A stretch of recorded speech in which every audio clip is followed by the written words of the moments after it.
Assalamualaikum warahmatullahi wabarakatuh. Alhamdulillahi rabbil alamin. Wassalatu wassalamu ala ashrafil anbiya'i wal mursalin wa ala alihi wa sahbihi ajmain.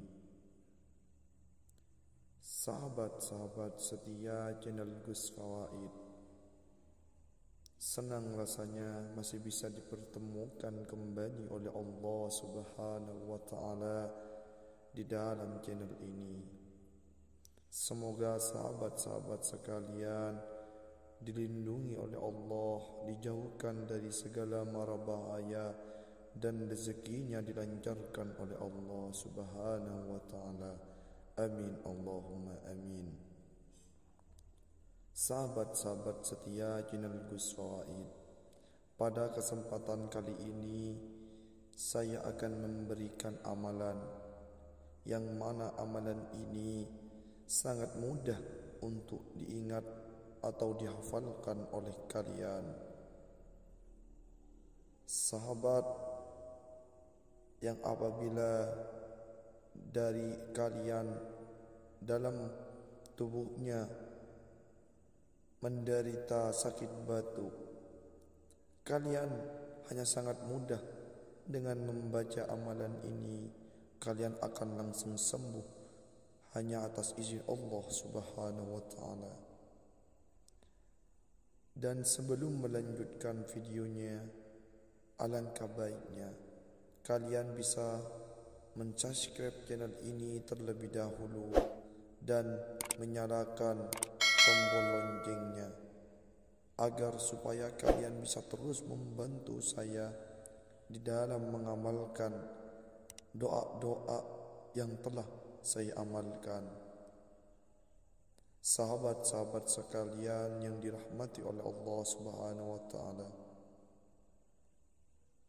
amalan yang akan saya berikan kepada kalian semua yaitu dengan cara kalian hanya membaca Alhamdulillah yang terdapat di dalam ayat surat Al-Fatihah.